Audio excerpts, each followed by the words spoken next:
Peace, love, knowledge, and freedom. And welcome to another exciting episode of Just Seen Motherfucking Podcast. And today, as you've seen from the title, we're going to be talking about etymology, right? But specifically, as you've seen from the subtitle, we're going to be talking about language and culture, right? The reason why I want to have this episode is because this entire season, for the most part, even in the early parts of the season, I done took several breaks that kind of threw me off rhythm, but I'm getting back in it. And I'm getting back in that shit, motherfucker.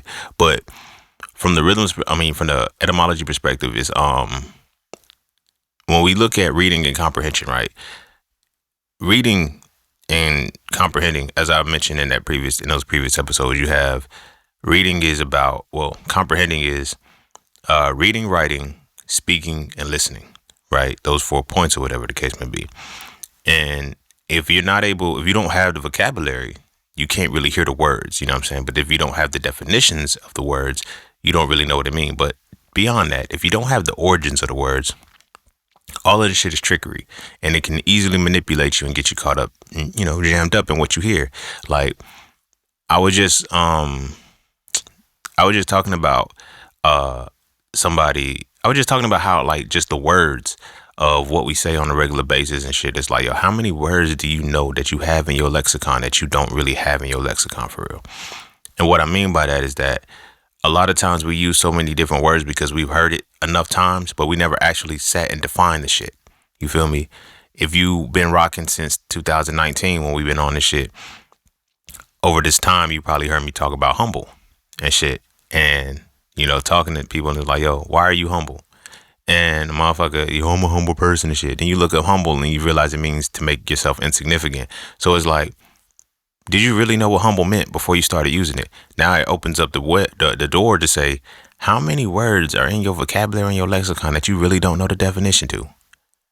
You just have a description of it because you've heard it so many times. You know what I'm saying? And one thing that get me is like, when I talk to people about shit, they like, I always have to use a definition in some way, shape, or form. I have to use the definition. And they're like, yo, that's not what that means. No, that's not what you feel about it. That's what that shit means. I don't care like what you feel about it. Down to simple shit from humble to submission. When I'm talking to women, and they be like, I'm like, yo, submission means to give up. It means to give up your power. No, that's not what submission means. All right, nigga. It means to give up. Like when you submit, you give up. So it's like, we create a world around our words that ain't really the world around our words. And it's like, the crazy part about it is how the universe knows still. So we exhibit and we operate under the true definition, whether we know those definitions or not. And I think it's because, like, if we actually knew those definitions, we wouldn't use those words or use a certain word.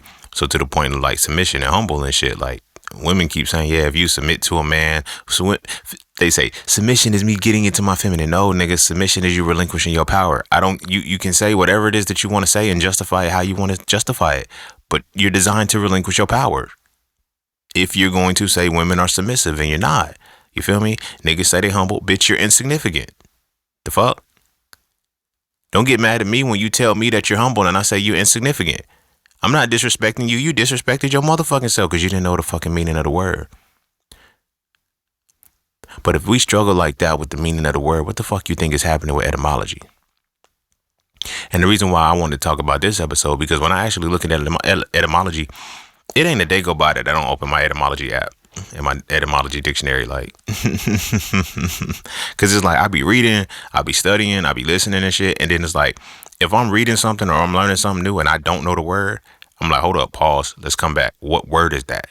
Because it's the reason why that word is used right there. Like, again, we would rather than knowing definitions, we would use synonyms.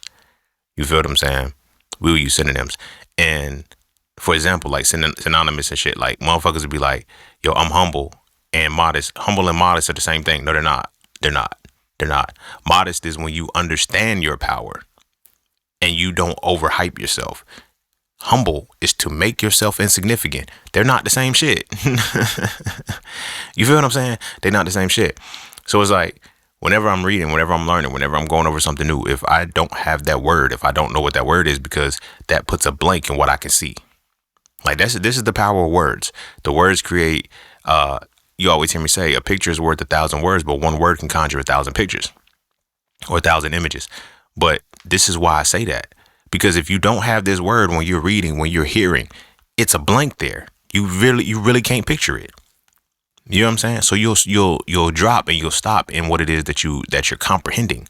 So tying it back into the comprehension point where I was saying reading, writing, speaking, and listening. If you can't read, you can't write. If you can't write, you can't speak. If you can't speak, you can't listen. If you can't listen, you can't read. It's a cycle. It's a synergistic motion, right? So when a word blocks you out, like if I'm talking to niggas and shit and they be like, oh, you're using big words. All right, you already left. You feel me? I left you a long time ago. This ain't for you. You know what I'm saying? But it's like, you can't hear me. You feel me? We used to say when we was kids, like, if you can you can hear it. No, yeah, you can hear the sound, but you can't listen to the words. That's why you have to pause and say, because I'm trying to see what it is that you're saying. That's how words work. But that's why they gave us words like this.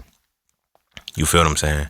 Now I guarantee it's like, well, all the cultures have words and shit, but most of the other cultures and shit, especially the indigenous culture, they use a lot of images that define the words so you can say what it is you want to say. But now we get words that just letters that don't really have much relevance to anything if you don't know how to read. We're in this space right now where 54% of adults are illiterate, bro. Are illiterate. They can't read.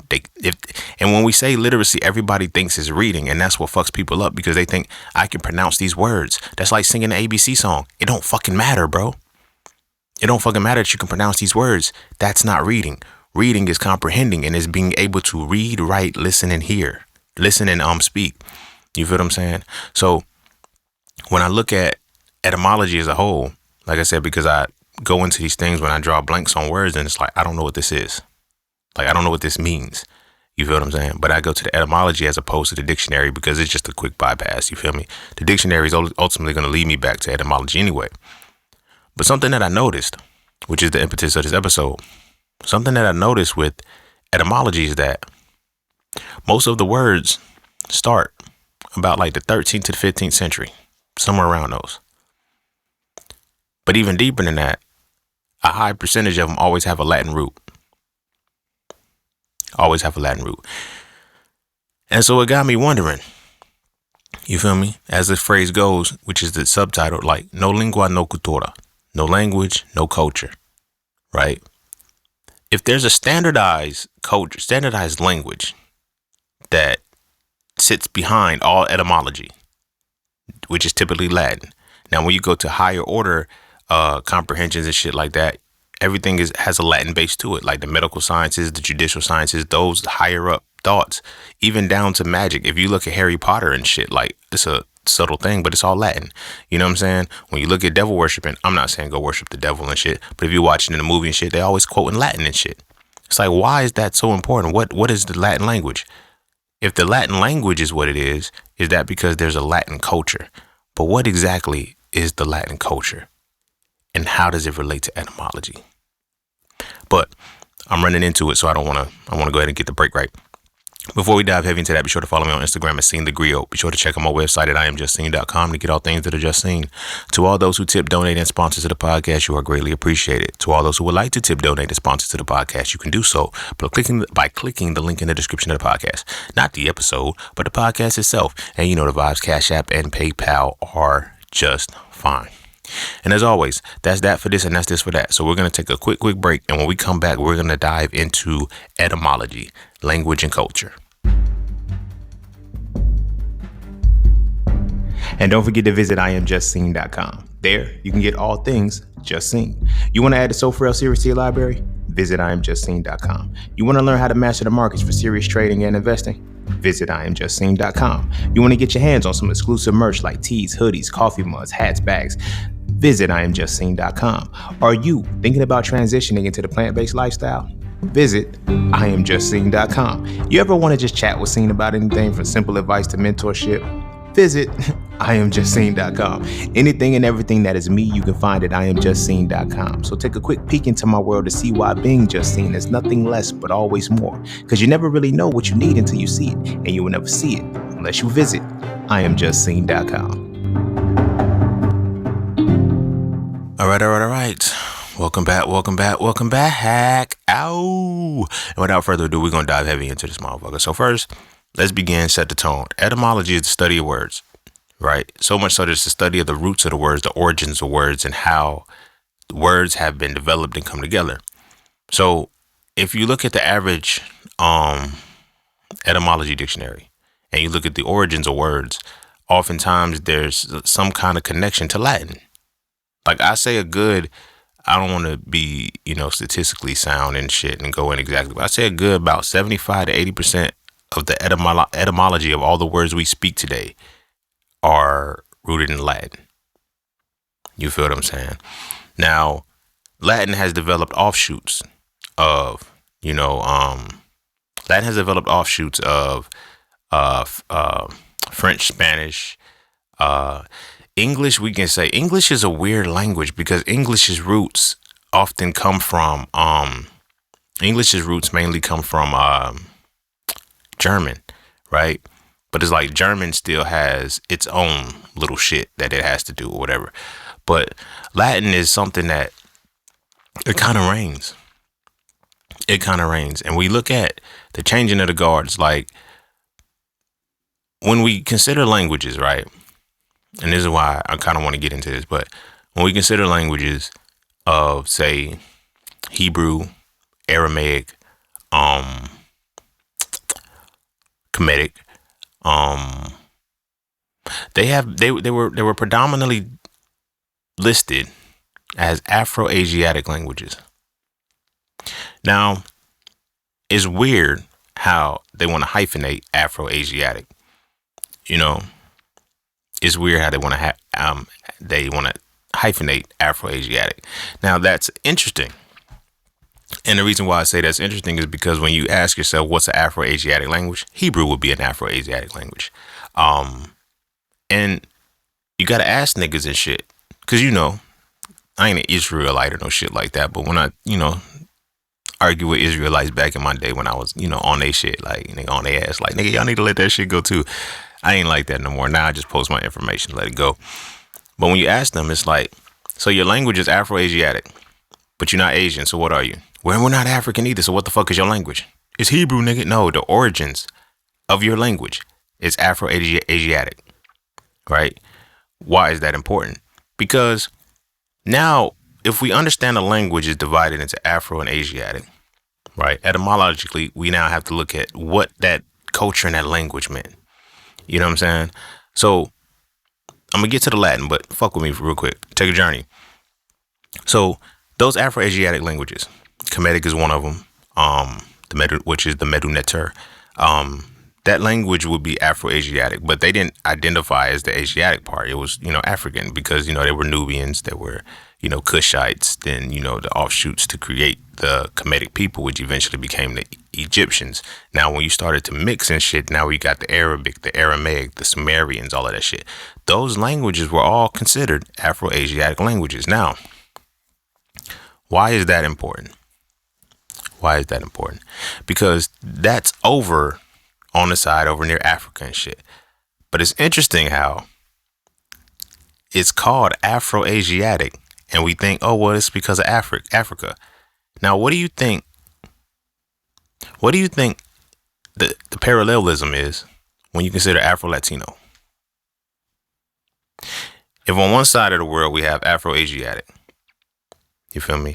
On the other side of the world, we now have Afro-Latino. You feel me? What does that really mean?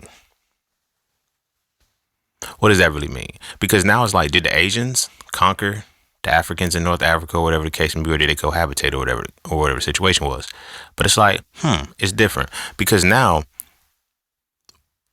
when you consider the areas that we have over here, they're called Latin America. Why?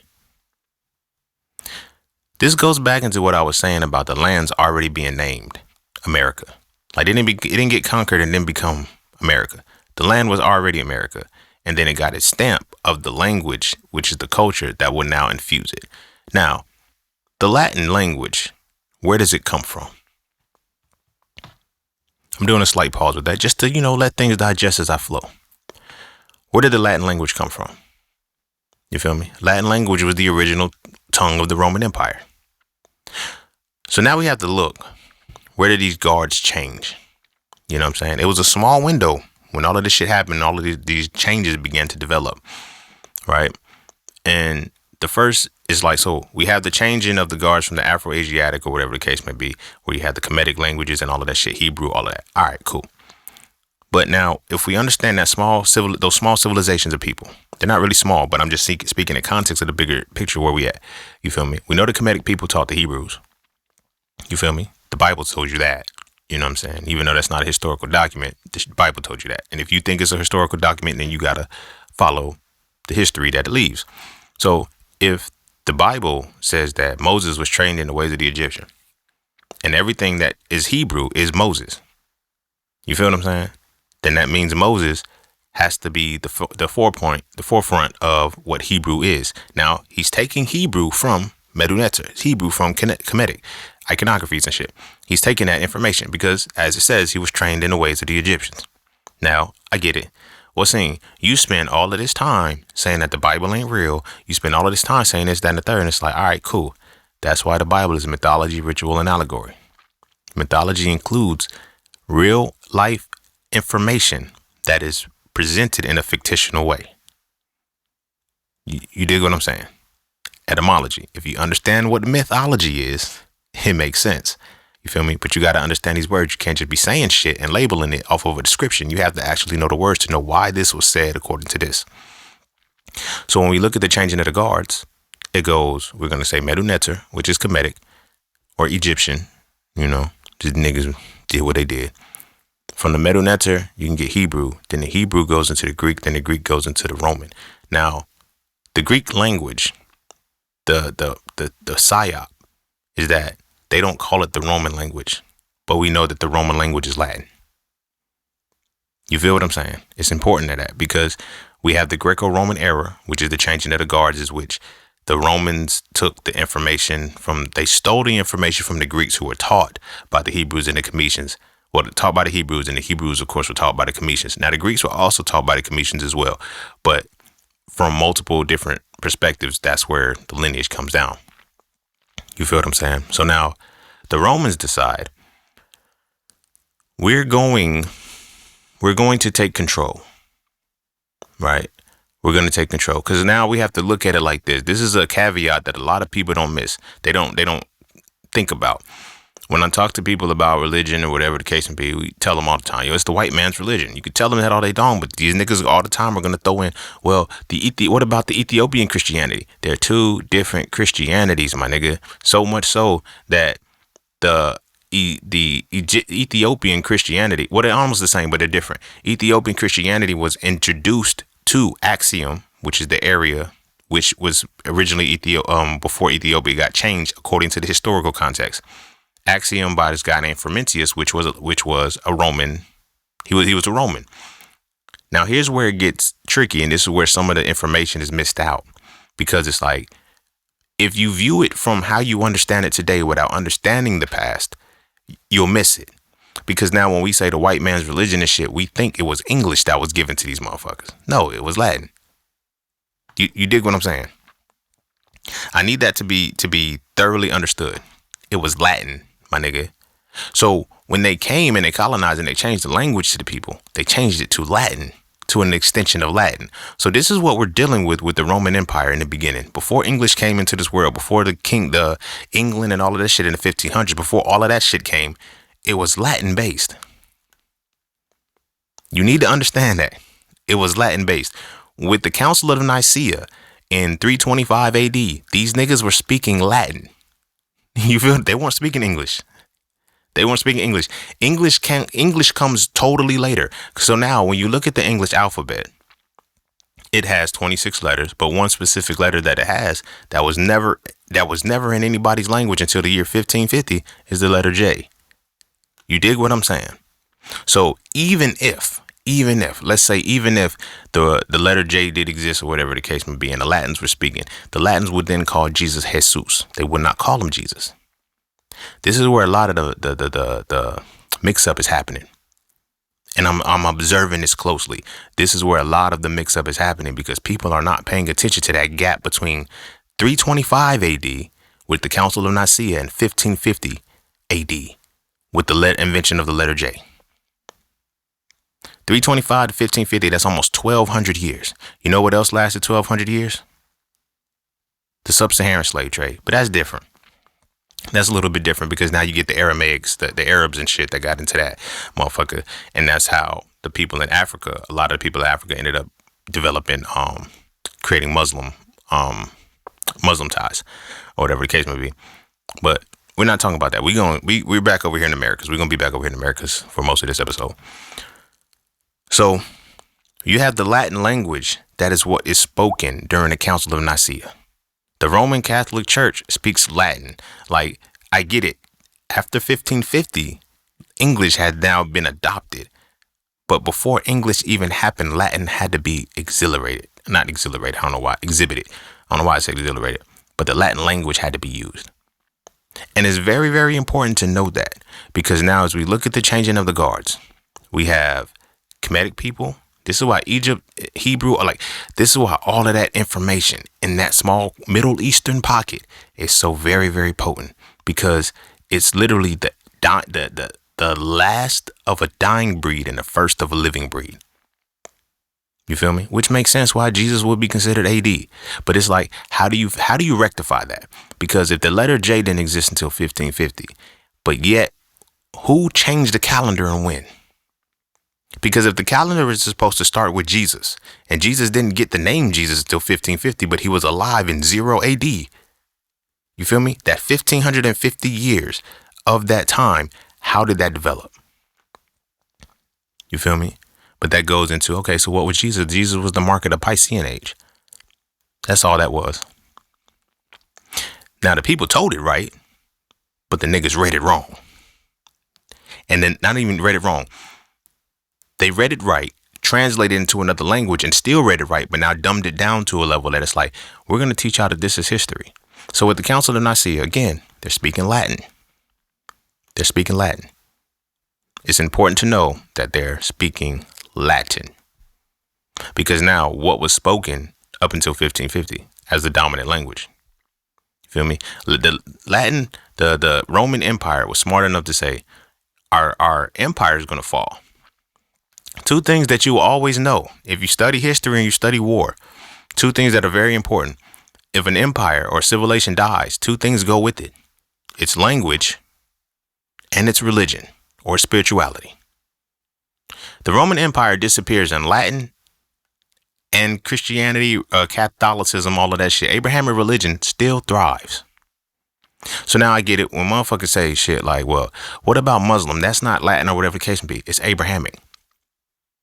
That's who got the other side of the information. They divided the shit. It's Abrahamic. You feel what I'm saying? When we say Europeans, we really mean Latin.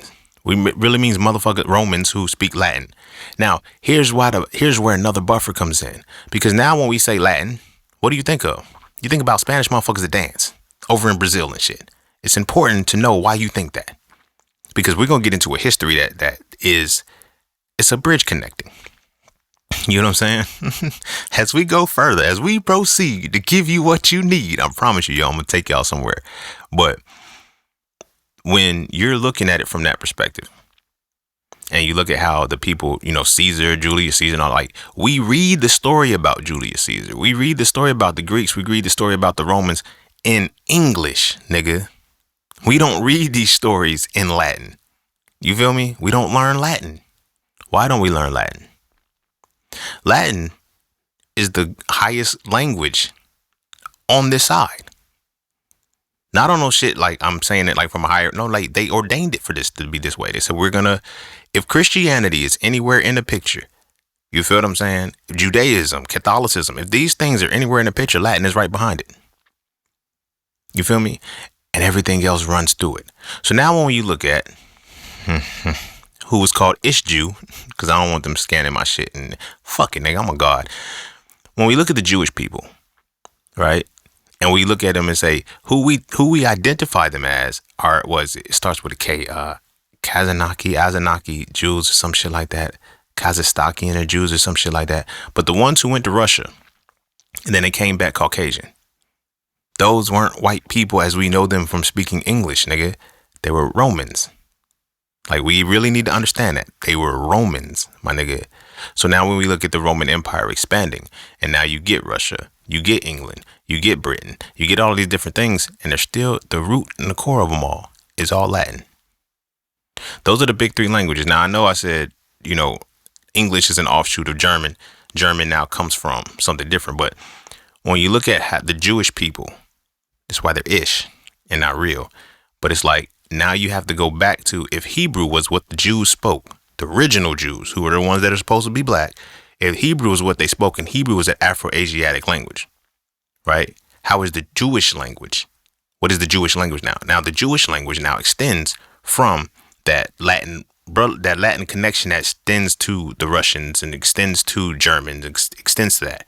You feel me? They have that certain dialect. I can't really put the name on what that dialect is, but it still has an infusion of Latin based off of the Roman Empire. 9 times out of 10, if you see a Caucasian, it's because they're Roman. You feel me? So now when we actually look at the people who are, I'm gonna stick to our people, bro. This is really what matters, because I got to get it back to the United States anyway. So, because what I was going to do was I was going to mention like the Ireland, Scotland, and things of that nature, and like those Caucasian people with red hair and all of that shit. Like these people are now being raped out, like they're being grafted out in a way. Who's doing this? Who's doing this? Yeah, we're gonna say it's the European. The European don't exist. You feel me? The European don't really exist how we think it exists. The European, the name European, the colors red, white, and blue. These are all extensions of the Roman Empire. These are all extensions of the Roman Empire, built off of the Latin language, right? One thing that really stuck out to me, and how I was able to make this connection, because sometimes you want to reach, but sometimes you want to keep it a being. You feel what I'm saying? But the two worlds collide when you can do that, fantasy and reality. So one thing that I always say, white people ain't human. White people ain't human. They didn't, you know what I'm saying? Now, my logic from the mystical side, you know what I'm saying? When I get real woke and shit, I could easily say, well, when white people came into this world, because genetically and scientifically and all of the shit, like they're only like 6,000 years old. You know what I'm saying? So now when we look at, them with the Neanderthal and all that shit, they tell you the history, 10,000 BC, the Ice Age and shit, when they came into this world, blah, blah, blah. The Ice Age at the time, the temperatures were very similar to the temperatures and the climate on the one of the moons around Jupiter, which is called the icy moon, which is called Europa, right? Interesting that it's called Europa, but Europa is attributed to Roman mythology. It's not Greek mythology. Europa is Roman mythology. Roman mythology. And now you have a country called Europe. Well, a continent called Europe. But Europe ain't a continent. Every continent on this earth starts and begins with the letter A. Europe is the only one that begins with the letter E. Why? Because there was a continent that was clearly colonized. You know what I'm saying? Another thing, if you look at the Olympics and you go over the rings, they don't call this shit Americas. They call it Oceania. Like, study the rings and what each ring represents. One of those continents that it represents is Oceania. Now, those are the rebranded names. Don't get me wrong. But what would Oceania be? Like, really sit and think about that. If every one of the rings only has 6, or is it 7? Let me see. 1, 2, 3, 4, 5. Either way, Oceania is there. And what continent are you calling Oceania today? The other names are there. It has Asia, it has Africa, it has I want to say it has Australia too, it has Europe, all of that. Then it has Oceania, but nothing is called Oceania now. Why? Because Oceania is the Americas. You dig what I'm saying? But the Americas got their name from their original colonization as Afro. So you have to ask yourself, was Afro, whether it be from the hair, whether it be or from the language or the dialects of the tongue, what was Afro? And why is it associated to both language? And why is it associated to people? And how in South America, Southern Oceania, where did it come from? If the Romans stationed in Europe, that's where they went to. They went over to Europe, and that's when they started fucking with the Irish, the Scottish, the Celtic, all of them niggas. They started fucking with them niggas over there. But then it's like, we want to come over here. Like, where else can we go? You feel what I'm saying? So now, the Council of Nicaea was 325. The letter J was invented in 1550. What happened before that within that time? I'm not talking about just the Black Ages. I'm not talking about any of that shit. Christopher Columbus, under the commission of Ferdinand and Isabella, which is what? Spain. The Spanish, or whatever the case may be. They're offshoots of Rome by way of the Latin language, because Latin language offshoots and extends to both French and Spanish in its origins and its roots. And I know it seems like I'm not talking about etymology, but if you can't see the etymology in what I'm talking about, like, this is how deep etymology really is to understand origins of language. You know what I'm saying? Everything, and when it comes to Europeans and shit, everything is always going to chase back to war and colonization in some way, shape, or form. You feel me? So, 1492, Christopher Columbus decides to sail. And the nigga think he lands in India. And I think a lot of times, I think that's just the story that they tell us. Because when I consider, you know what? Nah, I ain't gonna introduce that yet. That's another episode. But when we consider what Christopher Columbus did, and he was commissioned by Ferdinand and Isabella, whatever the case may be, he got sent over to the new land. Now, the story that they tell you is Christopher Columbus came over here, shit was empty, allegedly. You feel me? But he found people over here. And I said this in the previous episode, and I'm going to say it now because it ties into this. When Christopher Columbus landed in the Americas and shit, when he went back, in 1492 he went back, or whatever the case may be. As the nigga go back, he says, these people are easy to enslave. This goes into what I was saying about how when people say, yo, they took the ships, they traveled, they brought the Africans over, blah, blah, blah, and all of this shit. But it's like, that story just don't make sense. It don't make sense in the context of knowing what Christopher Columbus said when he landed in his land. And then the full duration of everything that is about to play out as we go deeper into the shit. So, if Christopher Columbus came to this land and looked at these people and said, they're going to be easy to enslave. And then people on this land got enslaved. Like, it doesn't compute, and it doesn't make sense that if I did recon and I went to a land and said, yo, these niggas are going to be easy to enslave, I go back to go to a totally different land to bring people to the land of the people that I just said are easy to enslave. In my notes, in my records, in my documentation, in my journal, I said these people are easy to enslave. Why would I need to enslave people, shackle them, and then bring them over to a land where I already said that the people are easy to enslave? But if you leave the information out, it makes sense that, yeah, nigga, they brought us from Africa. They wouldn't have had to bring us from Africa if Christopher Columbus already identified that there was motherfuckers over here that are easy to enslave because they're peaceful. It's interesting. That was 1492. He leaves after seeing these people that says, you know what? These niggas is peaceful. Now I leave. I go back to Ferdinand and Isabella, whatever the case may be. This is 1492. So let's just say, for time's sake, the nigga got back in 1493. Took some time to sail the ocean or whatever the case may be. Let's say it was 1493 when he got back. The letter J was invented in 1550. The letter J was invented in 1550. Which means, if the letter J was now invented in 1550, damn near 80% of the names in the Bible had to be created in that moment. Which means one of two things. Either this thing comes together as a creative novel from a group of motherfuckers. You feel me? Or they decide that, yo, this ain't history, so we can rewrite it however we want to. This is mythology. Now we're going to give it its history. We're going to take it to a whole nother level that was never taken before. And we're going to strip it down. And we're going to use this to go and colonize the people. So now when we look at the Americas, we often look at the colonization, and when we look at Christopher Columbus landing over here, where did he land? I get it, niggas. Well, he landed in America. He landed in Oceania. The reason why I'm saying Oceania, so you know that I'm talking about North America and South America, because there was several invasions across this land. Now, when I say niggas got jumped, we got jumped. We got jumped by the Spanish. We got jumped by the French. You feel what I'm saying? And we got jumped by the English later. But these three beings came together to fight us. And they all came in at different points.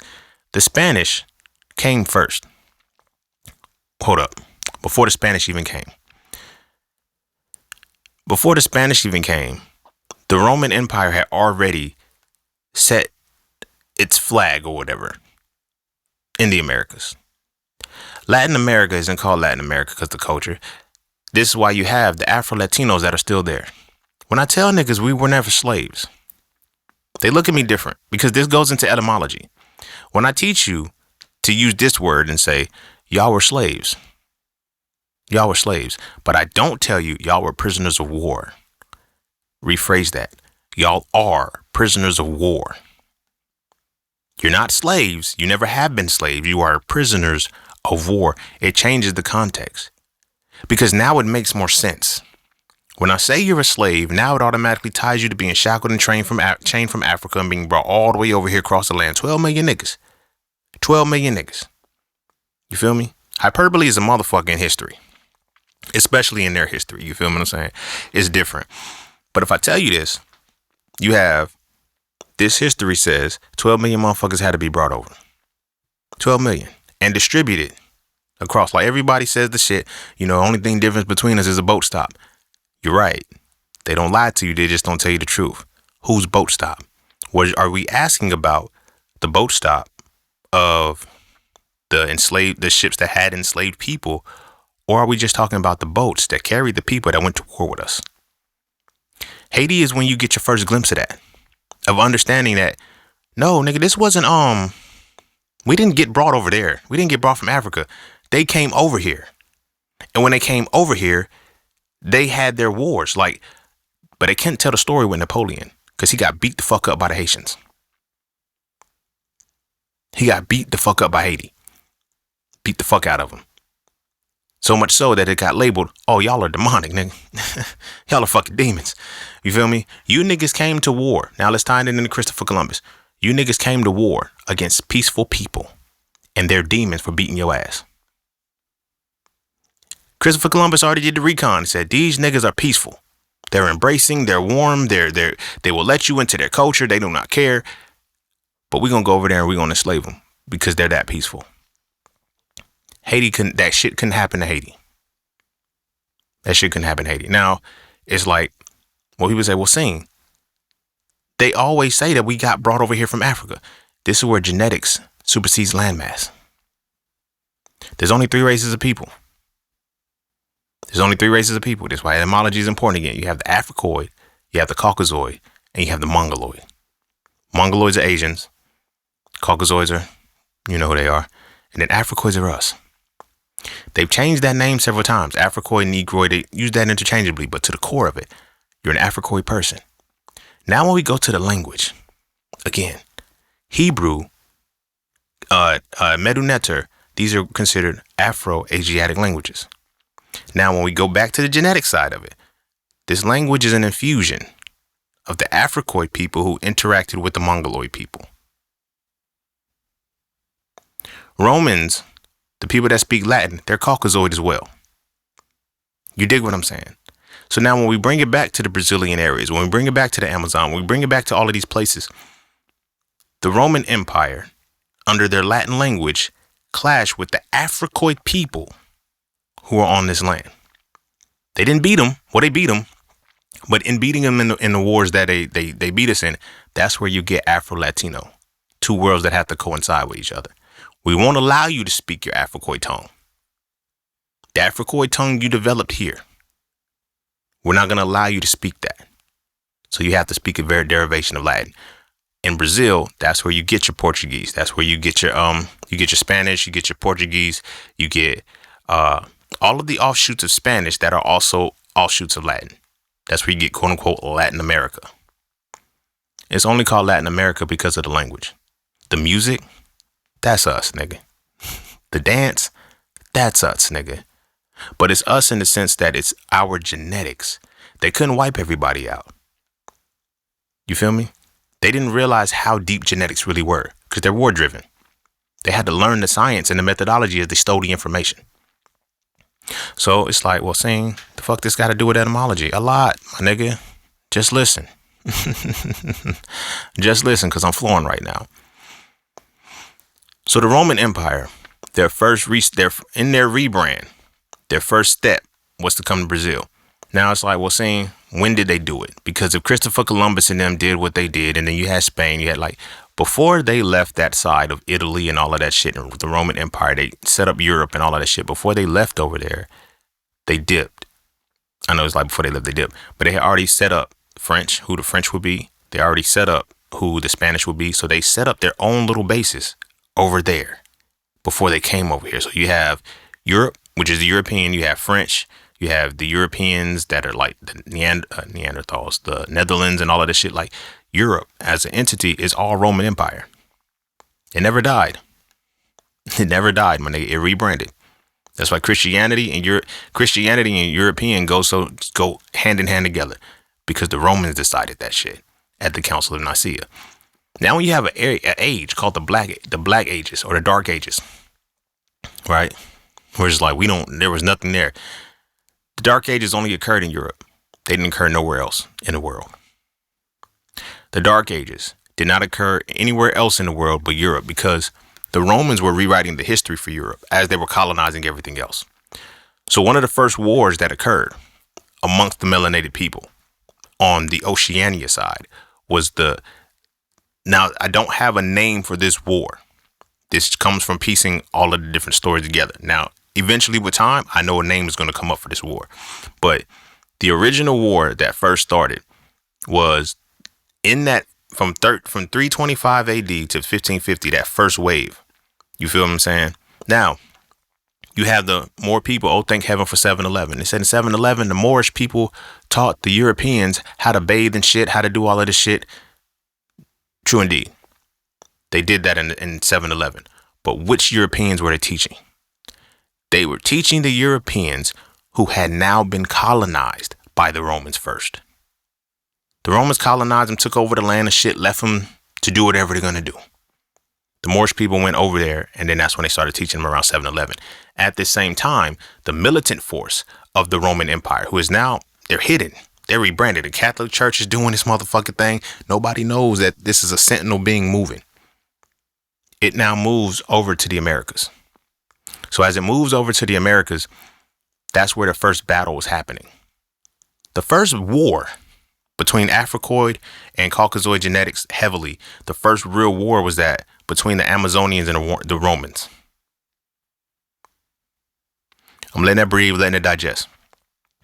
The Amazon rainforest, the Amazonians, all of that shit, like those people never disappeared, bro.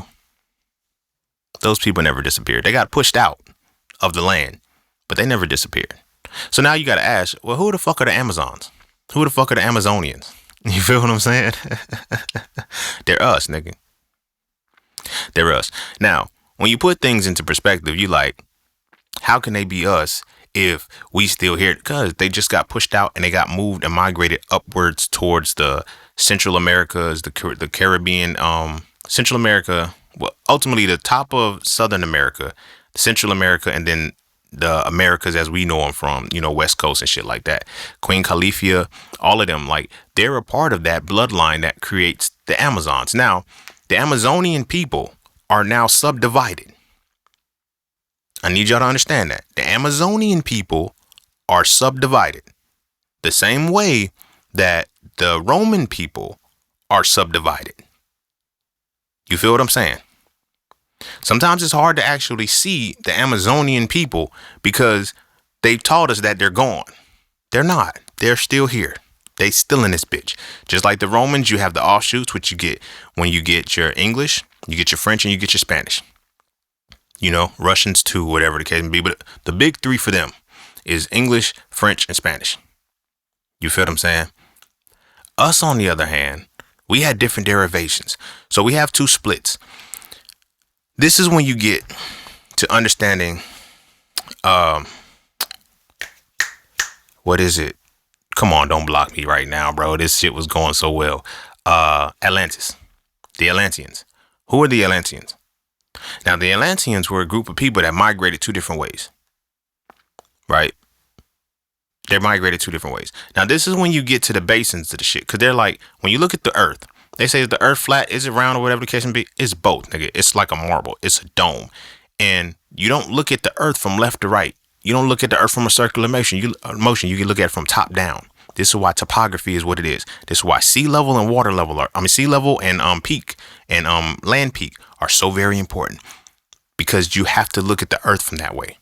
So the Amazons were down in the basement, the basins of the crefts. So what makes an ocean is, if you took all of the water out, just visually think about this, take all of the water out of the earth, right? And you look at it from the top down, you'll get Pangea. The entire landmass that was just one. They got us thinking that it was plate tectonics and shit. Cool. Earthquakes do happen, but not significantly enough to separate planets separate the landmasses like that. But if you look at it from the top down and see how the basin filled up and the waters rise, it starts to separate the landmasses according to the waters. But the landmass is still one big chunk. You feel what I'm saying? It's still one big chunk. So there was a time prior to the, think about a season, right? Think about, a full year where you have summer, winter, spring, and fall. When winter, snow hits, everything freezes over and it's ice. What happens to ice? It melts, and water flows to the path of least resistance. So now when you're coming off of a summer, right, where things start to evaporate, and then now you're coming into the winter where the snow falls and shit to actually create the oceans that are there, do this on a bigger scale. Because now when we study Nabta Playa, which is in Kemet, right, and that is a monument that shows the cosmological solar cycle, which is about 26,000 years. You dig what I'm saying?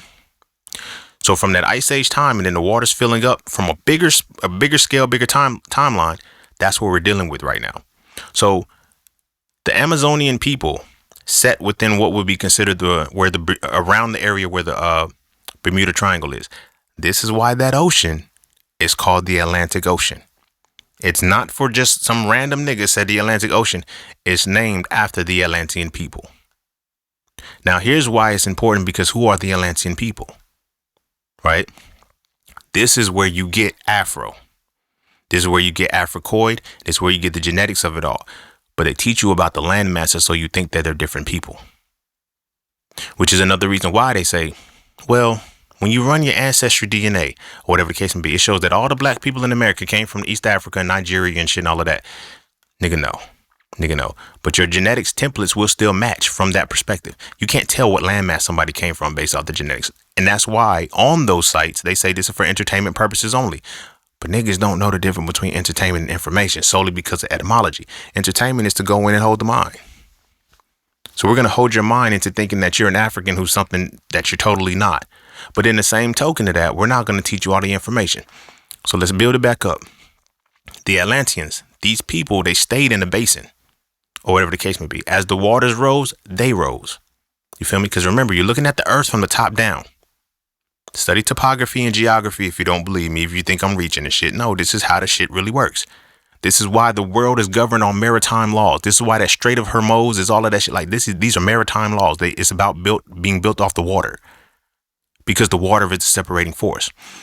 So as we watch the Atlanteans, it's like as the waters rose, they started to migrate out. Atlanteans diverged into two different people, the Amazonians and the Nubians. The Nubians covered Africa. The Amazonians covered the Americas. Now they have to fraction us off. They have to fractionalize us, because if they don't, we won't know that we're all one people. So now here's what I'm going to do. I'm going to explain this so you see exactly the significance of why we had to be subdivided so many ways. Because I'm cooking right now. We get what happened with Africa, right? So let's start off from there, right? First, let's start off from the Atlanteans, right? I'm going to get into an episode probably season 14, I might go deeper into the Atlantis things, but this is just what is necessary right now, etymology wise, because it's going to get to the language and shit. So when we get the Atlanteans that are now migrating as the water's rising, filling up the Atlantic Ocean, whatever the case may be, they're migrating to the left, they're migrating to the right. To the left, we're going to get quote unquote Oceania. And I'm saying that because we have Northern America, South America, but it's all Oceania. That is that area right there, which is where you get the Pacific Islanders and all that shit. But starting from there, we move up to the left and we move up to the right. Depending on how you're looking at the map. How I'm looking at the map right now, I'm moving up to the left to give you the Americas, and I'm moving to the right to give you Africa. When we look at the separation between the Amazons and the Nubians, they literally practice the same mathematics, the same science, same astrology, same everything, which is why we ended up having pyramids over here in the Americas and pyramids over there in Africa. You feel me? Some in Asia as well too, or whatever. So now let's look at the people, right? Let's look at the people and the pillars of the top. What would the African side be? Because I'm going to make it analogous, but I'm going to show you the parallelisms. So starting with the Nubians, who do we get? From the Nubians, we get the offshoots. We get the Nubians, the Kushites, the Kemetics, right? The Cometians, Ethiopians, which is dope because there was a time when they were all just called Ethiopians. You feel what I'm saying? So these people that kept interacting with them kept naming them different things. But let's look at what I'm going to call the basis of where we are with this. So starting off with the Nubians, which are the parent, I would say the parent tribe or whatever the case would be. From the Nubians, you now get broken down to where you get the like the Sumerians, the Cometians, the the Kushites, I want to say the Indians could be in that too, like the actual Indians. But then again, I want to include the Asians as well. Let's stop there. Let's just do from the Nubians, you're going to get the Kemetic people. You're going to get, of course, there's so many more. And I'm going to show you the significance of that. You're going to get the Kemetic people. You're going to get the Sumerians. You're going to get the Kemetic people, Sumerians. I said another one, the Kushites. You're going to get those people. You feel me? Now, that is just from where we are with Africa. I'll show you the significance of this shit. The people were so vast. People were so vast that Africa, the continent, has been broken down into countries, nigga. Countries that make these niggas think they're all different people. No, there's still one root on the African landmass, which is Nubia. If you go and you interact with the Egyptians or the people that are there now, they'll tell you, oh, what would you consider? Oh, you guys are considered Nubians. What does Nubian mean? Gold. Nub, from the Kemetic perspective, that word means gold. So it's gold people. Why were they considered gold? And why were you looking for the gold over in the West Coast? You feel me? The lost cities of Atlantis and all of that shit. What were you looking for there? You didn't realize you were looking for people when you were looking for gold. Because gold is melanin and the two things go hand in hand. It's just a different name. That's Africa. You feel me? And again, I ain't got to give no motherfucking disclaimers, yo. Y'all are smart enough to go research all of this shit. But anyway, so you go from there. Now you have Nubia as the head, as the top of the colonial powers of Africoid genetics from there, right? Now you have the Amazons over here in America. You have the Amazons in America. Now, this is why a lot of people are looking at it from, well, damn, how are the people in the island, how do they look so much like Africa and cuz nigga, we're from the same parent. The parent people that we're from starts off Atlantean. Understand that. It starts off Atlantean. From Atlantean, you get the split of Amazonian and Nubian. You dig what I'm saying? Nubian is the east side. Amazonian is the west side.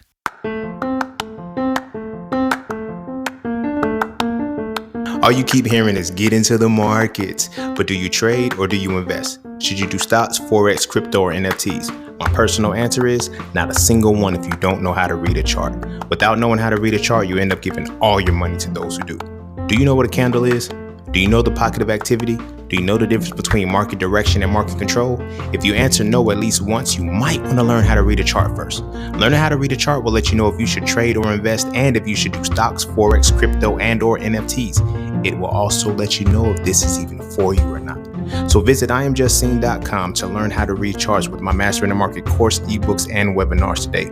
The world is changing. The question is, will you adapt with it? This is why the Europeans, their thing was manifest destiny. We want to conquer the West. Why was the West so important to conquer? Not only why was the West so important to conquer, why was both Africa and the West so important to conquer? Because it's not them, it's the people. If we can control these people doing recon under Christopher Columbus, we can control these niggas, bro. They're too fucking peaceful. Why are we peaceful? Because we had so much times of civilization before they even came into this motherfucker. That's why it's like, where the fuck did they come from? This goes into what I was saying about the planet Europa and shit. Like, these niggas are the aliens for real. Not us. We're here. We belong here. The sun is good to us, no matter where we go. This is why if you look on a map, you have between, hear me out. You have the equator, you have the Tropics of Cancer and the Tropic of Capricorn. Everything that sits in between that is where we resided at. So, of course, we also had offshoots that ended up in Tasmania, ended up in Australia, but those were more so outskirt things. The center point that I'm saying is from the east side, we started Nubian. From the west side, we started Amazonian, but we're all still Atlantean. Don't look at it as some mystical mumbo jumbo shit. Look at it solely from genetics. The Africoid genetics began and identified and defined itself as Atlantean. The reason why this is so motherfucking important is because this is why there's so many different pyramids everywhere you go. Because the same science, the same mathematics, the same technology, the same STEM, all of the shit, the art, everything that we had, we developed as Atlantean people. And we just manifested it differently on different places. The Atlantean people are not gone. The lost city of Atlantis is not gone. It's just underwater. And we migrated up as the waters rose. Back to the topography. And it's like, well, damn, saying, nigga, what the fuck etymology got to do with this? I don't know at this point, but that's why the subtitle was language and culture, because I needed everybody to see what the fuck was going on. So now, when we look at Afro-Asiatic, what does it mean to be an Afro-Asiatic language? Now, when we understand the genetics, you have the Mongoloids and you have the Africoids that are intermingling with each other. Before Europe comes into this place, you have the Africoids and the Mongoloids. That's why you get that Afro-Asiatic language. Is how the Africoid genetics is interacting with the Mongoloid genetics. You feel me? They created a language and a culture that developed things like Aramaic, Arabic, motherfucking Hebrew. Greek would come into play in that in a way, but for the most part, that was that transitional phase. The Greek Empire interacting with the Roman Empire is what set all this bullshit off. You feel what I'm saying? On the East Coast. Well, on the east side of the world. So like I said, you got the Nubians, you got the Kushites, Kemetics, the Kemites, Sumerians, all of them, right? You know, Anunnaki, all of this shit. That's what they talking about. The reason why they don't talk about shit over here in the West is because it's a little bit different. So now, paralleling. Over on the Africa side, you started off with Nubians. Over here, you started off with Amazonians. Now, what do you get from the Amazonians? You get the Mayans, you get the Incans, you get the Aztecs, and you get the Omishans.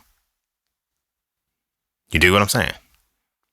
You get those four pillars, the Aztecs, the Incans, the Mayans, and the Omishans, all extended from the Amazonian Empire, civilizations or whatever, but still coming from the root of Atlanteans. Right? Now, the Aztecs, the Incans, the Mayans, and the Olmecs, right? They would ultimately migrate from Amazonian or whatever the case may be, but they will migrate up out of that area into what will give us the Americas. You dig what I'm saying? As the Atlanteans. So when we look at what they fractionalize the Americas as, especially North America, as this is Indian territory. These are all fragmented pieces of the Mayans, the Incans, the Aztecs, and the Omishans. You dig what I'm saying? The Roman Empire. Here's another piece that really, really started to stick with me. Napoleon was a midget. Not necessarily a midget like he was, deformed in a way he's a midget, but he was a short man. That's why you get the Napoleon complex. He was a short man. A lot of Romans are short. Romans were not big people.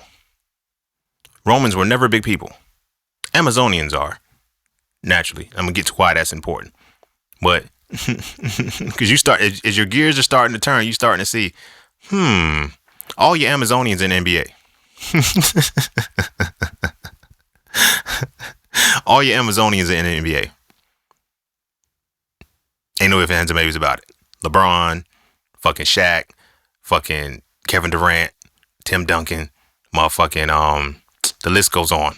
Any motherfucker that's like 6'5", 6'6" and above, Amazonian in some way, shape, or form. Ain't no way around it. There's a woman, and like she started to put extra shit in perspective, like broken a bit. Like, see, they fucked up when they gave us too much access to shit because it started putting things in. Y'all know who I'm talking about. She like 6'8", Afro-Latina chick or whatever the case may be, but she's 6'8", and she was on the Drewski show, and I forgot the dude that she went with or whatever the case may be, but she's real tall, real big, thick as fuck. She's an Amazonian.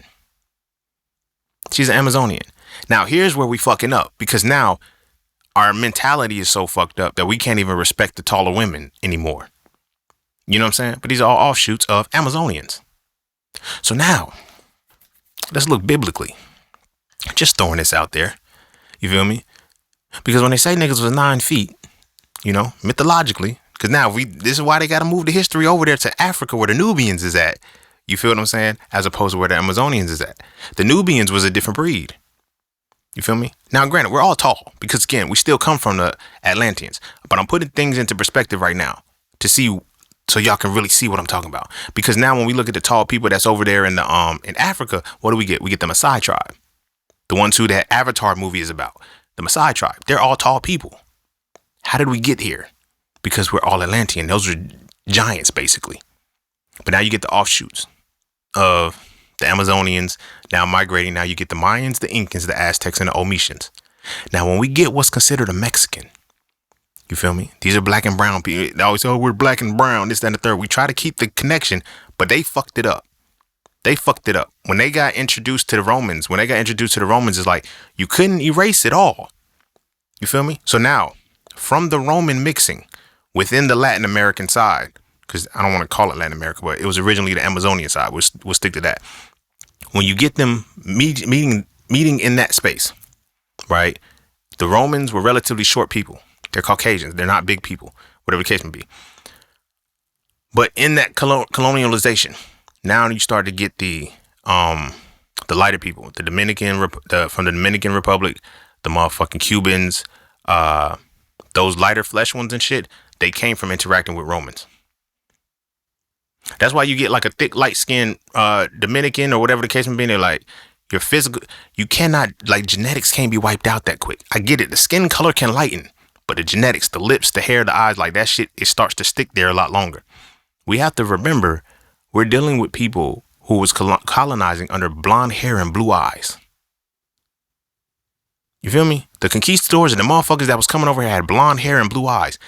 And after that first generation, they started to mix. Now, it took some time for them to get to a point where it's like, okay, cool, we got lighter skin.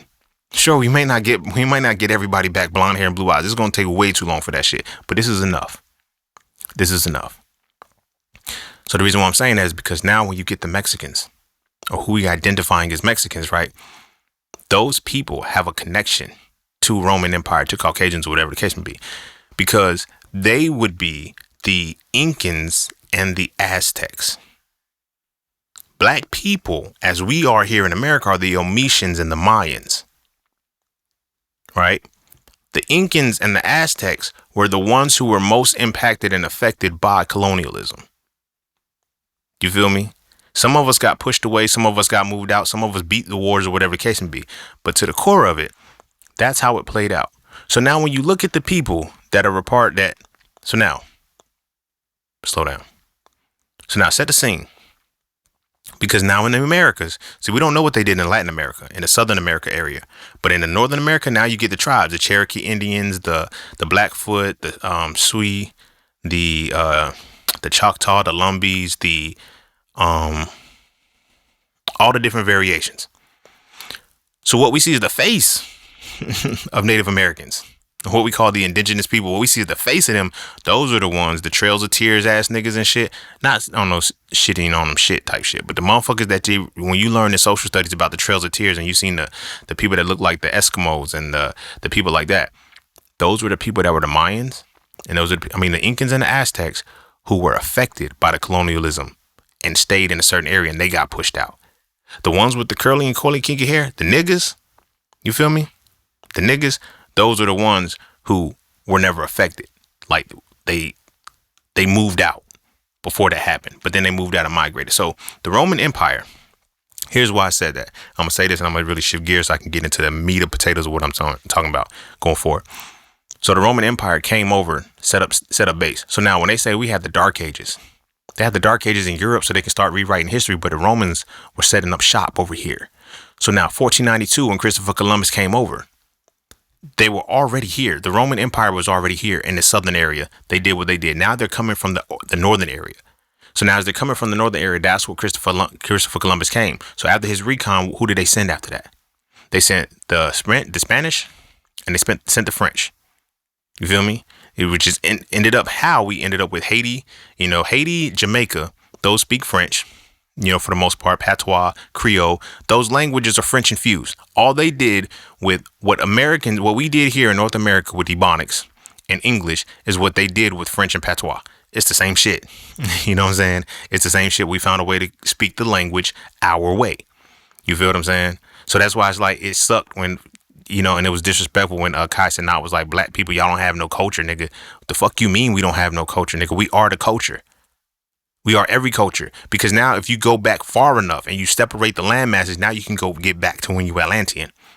And getting back to Atlantean, now you can see the derivations of when you Nubian and Amazonian. And from the Amazonian, now you can get into where we Kemetic, Kush, Sumerian, and different things like that. And then you have Mayan, Incan, Aztec, Omitian. And now when you start to see how it all plays out.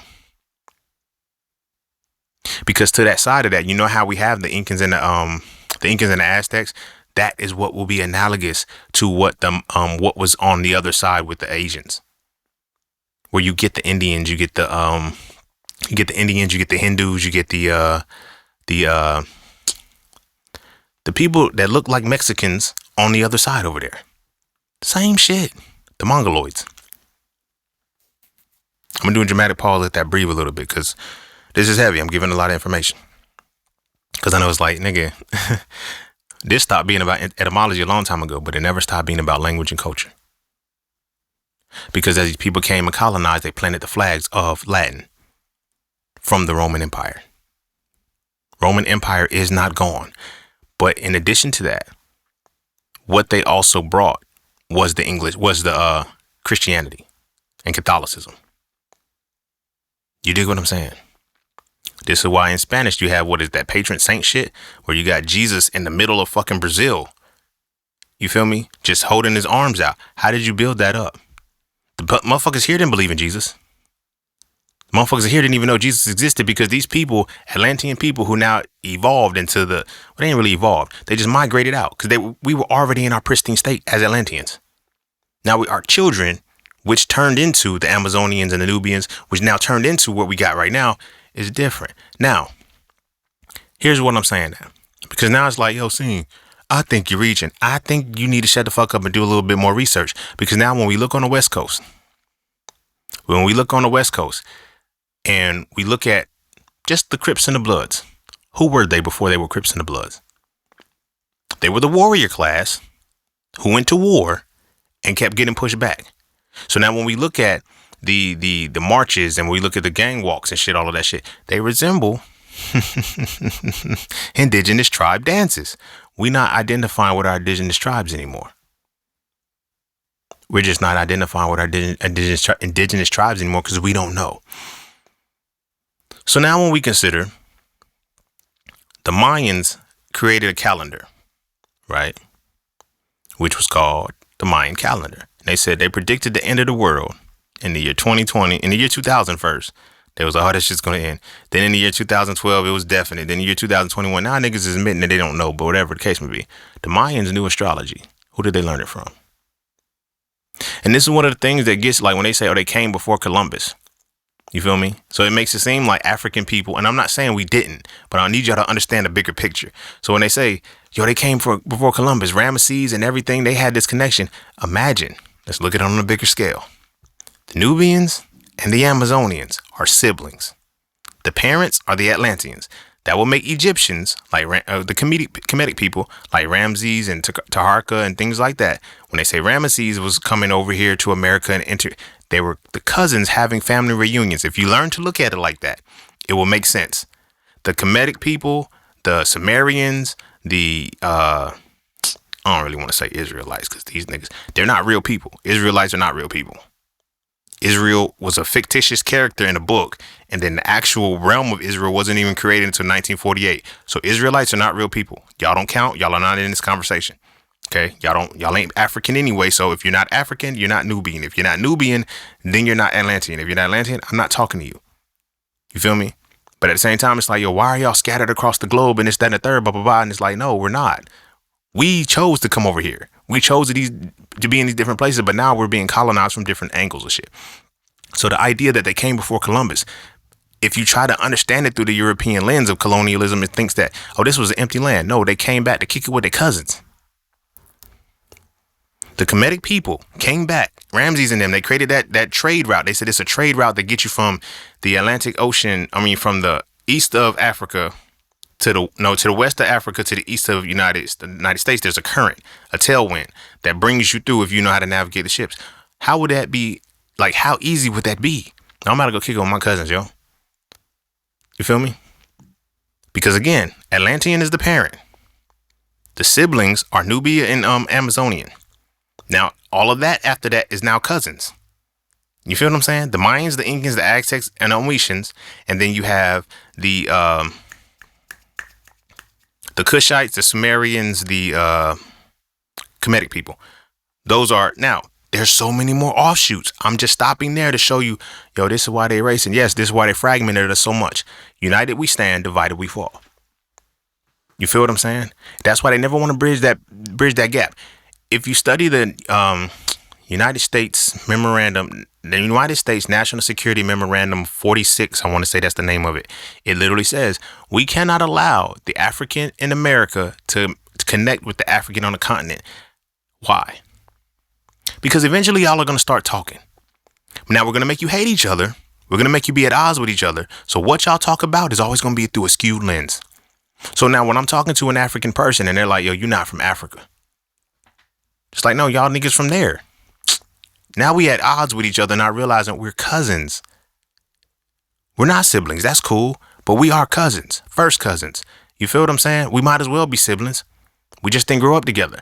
But now, when you understand how the migration happened, all of this shit clicks. All of this shit clicks.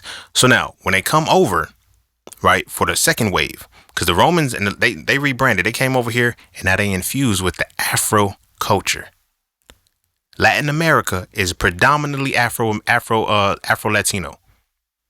And the people that were colonized, you feel me, by the Romans. That's where you get Latin America. So that means America is what is associated with the Africoid.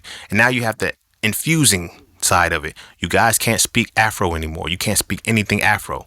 You have to speak everything Latin. So they think, oh, I'm no black. I speak Spanish. Papi, you got colonized. It's cool. It's cool. But now you need to understand the depths of what it is. Yo, I know black. Papi, no, I know black. You're right. You may not be no more. Say that shit. From now on, it's like when the motherfuckers say, yo, I know black, no more. No more. And now that opens up the realm. So now when Christopher Columbus now comes through, because like I said, we had the Dark Ages. They're doing what they doing and shit. But the Romans they didn't go nowhere. They picked up shop and they said, we're going somewhere else. They came over here first. They came over here first and seen niggas over here. So now when Columbus comes over here, now it makes sense. Like the Romans, I think, and that's why it's like the Romans were smart. because they infused before the war. They came over here, interacted with the people a lot of it, and then they was able to colonize from a passive way, not necessarily from actually being a war. So now when they called for war, when the Spanish and the French and everybody came over, now it's a problem. So now when we look at, what is it? Now when we look at the Samoans, I'm going to add the Samoans to the shit because this is important. Because the Samoans are of that same stock. When King Kamehameha, and I know his name was King Kamehameha, but I don't remember her name. I say it wrong every time because it's really difficult to say. Liluli Kalani. If I'm saying it wrong, forgive me to the ancestors, to the spirits. Forgive me, but I think that's how the name is say, Lulu Kalani, or whatever the case may be. But when the Samoans had a war, they called back to Africa. Why would they call back to Africa? To get my motherfucking cousins. I'm getting my cousins. Me and my siblings, we scrapping right now. But now let me get my cousins over this bitch too. So coming before Columbus wasn't even a matter of nothing was over here. We were cousins. We were cousins having a fucking reunion. So those trade routes, we would always go back and forth. Now you understand why you have the same shit in the Americas that you have over in Africa. You dig what I'm saying? The pyramids, the alignments with Orion's belt, that science and that methodology and that system was all established and thoroughly created by who? The Atlanteans. The Atlanteans subdivided into Amazonians, the Amazonians and the Nubians. The Amazonians and the Nubians developed and split into the Sumerians, the Kemetics, and the Kushites. And then over here, it was the Mayans, Incans, Aztecs, and Omishans. Now, to the point, because I got off, but now let me get it back. The Mayans created the Nandera calendar with the same science that they already knew as the Atlanteans. It was passed down effectively, right? You get the Mayan calendar. What do you have that's synonymous to that over in Africa? You have the Nandera chart, which is Kemetic. Literally the same fucking structure to chronicle the ages, you know, so it's like the two things go hand in hand, but they're all astrologically sound. So now what do we get over here? Over in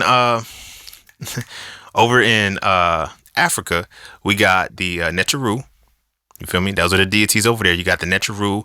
You have the Ifa, the Yoruba, but it's like to the core of it, it's all the same system. It's all the same thing. Get you to the same thing, different names. Over here, you have Vodun. You have, which are the Loas. So the deities over here, you have the Loas.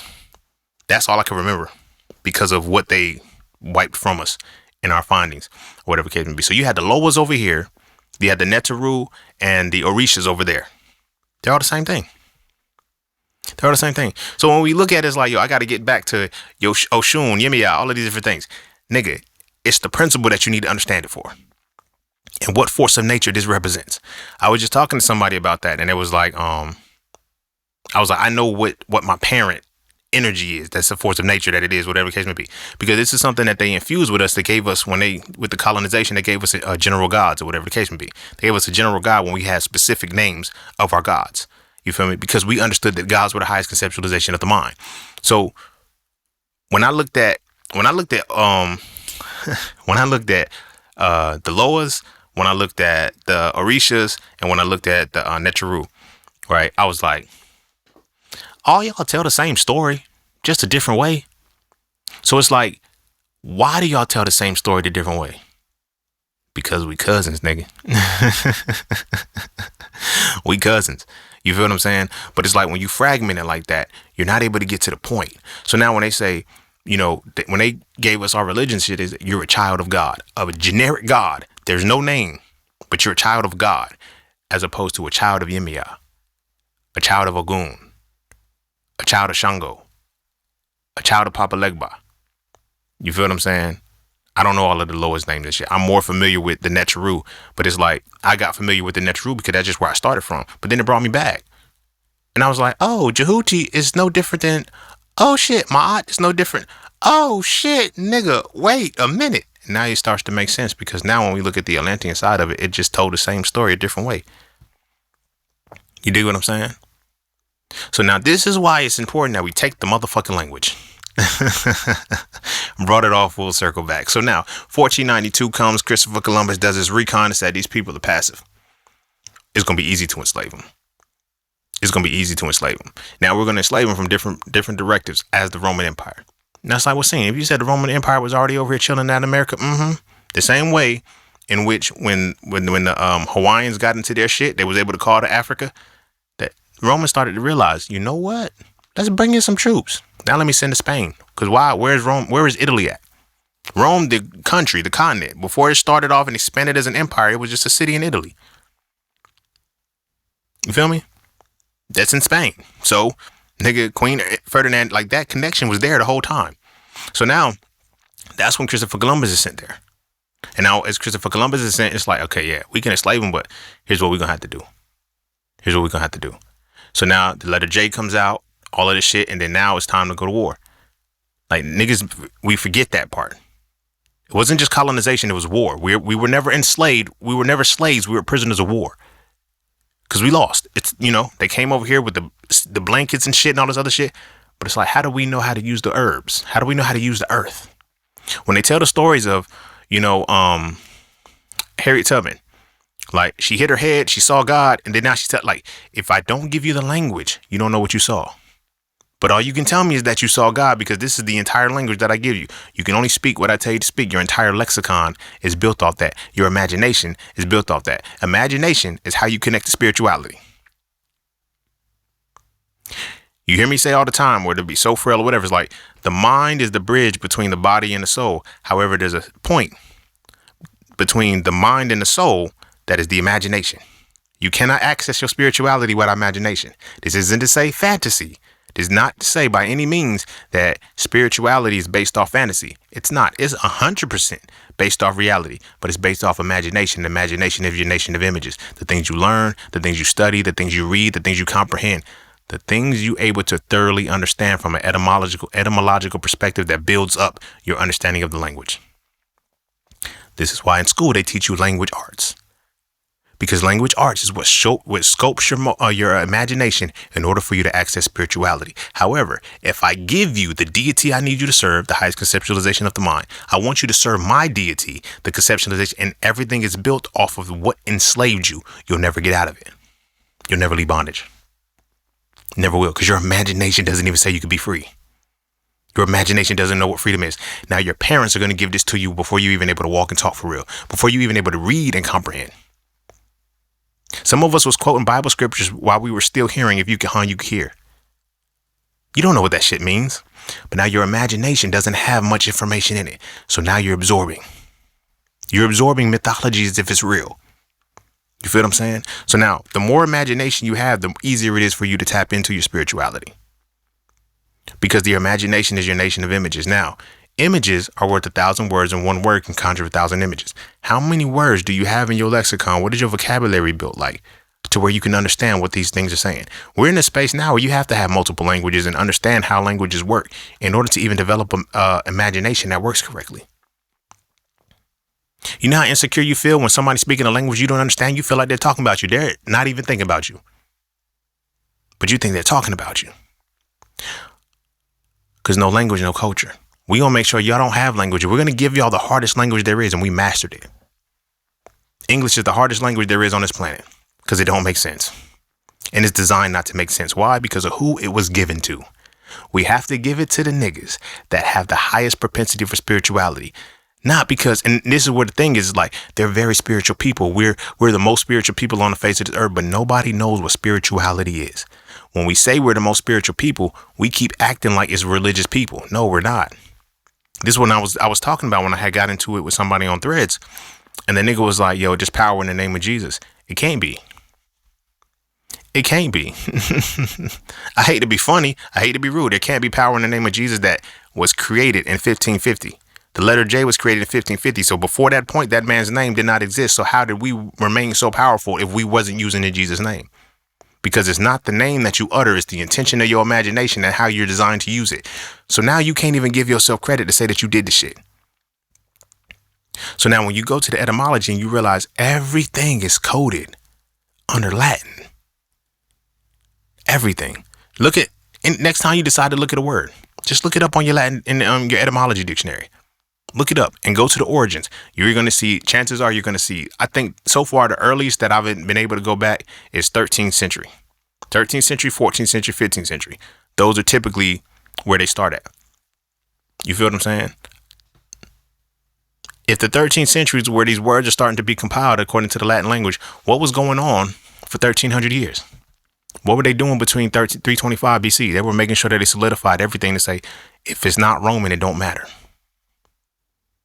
The etymology shows you who's in control. Etymology shows you who's in control. If it ain't Roman, it don't matter. If it ain't Latin, it don't matter. So they get over here, they come to Oceania. They set up in Brazil or whatever the case may be. These are Romans. You feel me? These are Romans. This is why it was under the impression that they were easy to colonize. We just, hey, yo, it's enough land for everybody. We can, y'all do y'all thing. We staying away from y'all. And that's why we migrated to where we get the Caribbeans, which was called the Carib Indians or whatever the case may be. We started to migrate, but they gave us the names and they didn't give us the realities of who we were because they fragmented what we were. You dig what I'm saying? And as they fragmented what we were, it still doesn't change the roots in which we come from. Not only the roots in which we come from, the roots in which we are. I'm going to finally get to this point now because every time I said something new, something draw me into it. So now when we look at the 1492, when that shit happened, who did we get hit with on this side? We got hit with the English, the French, and the Spanish. The French, they fought the Haitians. Got beat the fuck up. The Spanish, they fought the Dominicans and the Cubans and won. The English, they fought us and won.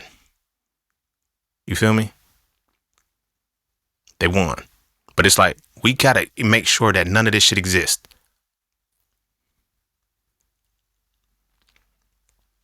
You feel me? They was able to infiltrate because it's like, these people are going to be easy to enslave. They came over here with the missionaries and then the mercenaries came after that. They always begin with religion.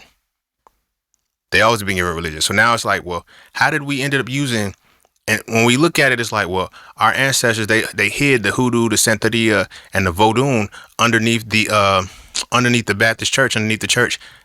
Did you really hide it under the church, or did they force you into aligning with it so that way you could forget it?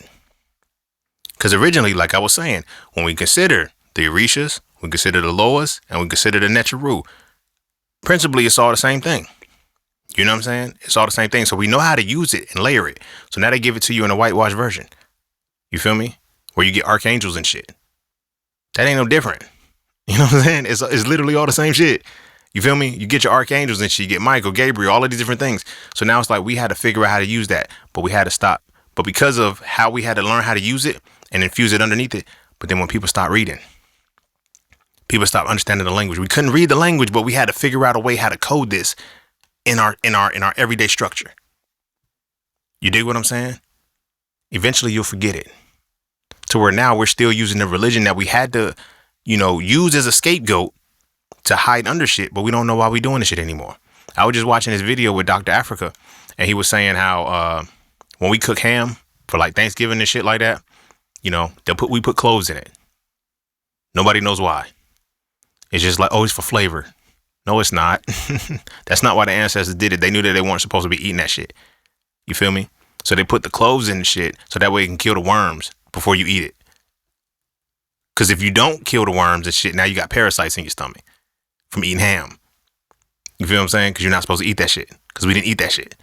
You feel what I'm saying? Little subtle nuances like that. It's like we forget. Fast forward to today, niggas is like, yo, women are saying Jesus is the man, all the man that I need. And that nigga's name never existed. You feel what I'm saying? We in a psychosis because we don't understand the language. But it goes deeper than that because fuck if we can't read. We don't have a language. We don't have the understanding of etymology to build on the language, to be able to understand what words are being coded and creating our lexicons, which ultimately shape our imagination. If niggas can't read, their imagination is trash. Your spirituality is going to be easily manipulated because anybody can tell you anything at any given time and you believe it. 4 levels of the mind: belief, knowledge, wisdom, and understanding. Our ancestors knew all of this shit, set this shit up, passed it down generation to generation to generation. It's so wired that if we look at it from the transgenerational perspective, it's like certain shit just passes in your DNA and it's there. You feel me? Some of us are already open for this shit, but some of us don't know the next steps to go into. Okay, you got to study. You get this information, you get these downloads. Now you got to go study. You got to go learn because now you have to understand what it is that your mind is showing you. because you have the images, but you don't have the words because you don't know the language. You feel me? That's how spirituality works.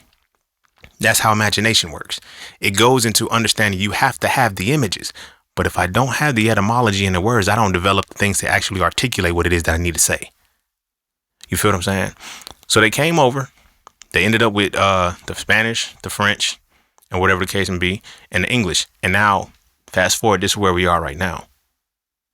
2012, and then 2021, you had the Make America, well, the end of the Aquarian age. I mean, the end of the Pisces age ended. They said, now we're in the age of Aquarius. They tell you every day, like, nigga, they just started with Generation Alpha, nigga. Gen Z and Gen Alpha, nigga. What the fuck are you, like, are you really missing it? Gen Alpha starts the Aquarian age. And now they got all of the Aquarian age babies autistic. They got the Aquarian age babies autistic and illiterate. Because they knew what was coming. They said, we're going to create these vaccines. We're going to create all of this shit so these niggas cannot access their shit because what was coming through you can't stop. You can't stop. Because it's like, as the history starts to unfold and unravel, it's like, okay, where does all of this come from? They do not want, see, if black people, it's as a people, we ever give up religion, the game stops. There's nothing they can do with us anymore once we give up religion, but we can. And this is why it's split, because now it's like, yo, how did the Abrahamic religions even come about? Now you understand why Islam is over there in Africa to tame the Nubians. Christianity is over here in Americas, Oceania, to tame the Amazonians. Now we got these niggas so fragmented out, they don't even know where they came from. You feel me? They don't even know where the fuck they came from. Now you have people that's like, oh, I'm indigenous. Oh my God, like, yo, show me your papers. It's like, show me where you, I don't need all of that. I have dominant genetics, and that's what it comes back to. I don't give a fuck about what landmass I can prove that I'm not from. I have dominant genetics, and I know that it supersedes all of that shit. That's why motherfuckers in Africa is my cousins. You feel what I'm saying? We're the same people, but we're not the same people. And that's what we need to break down. We have to break that barrier down to actually get to that point. Because it's hard to see. Right now, some motherfucker that's probably listening to this shit and it was like, yo, this nigga wildin', yo, he talking about Atlantis and shit. Atlanteans is gone and shit. But you don't know what I know. Your imagination can't hold what my imagination holds because I know for a fact you didn't read everything that I read. I know for a fact you haven't explored what I explored, which is why you can't piece it together the way I've just pieced it together.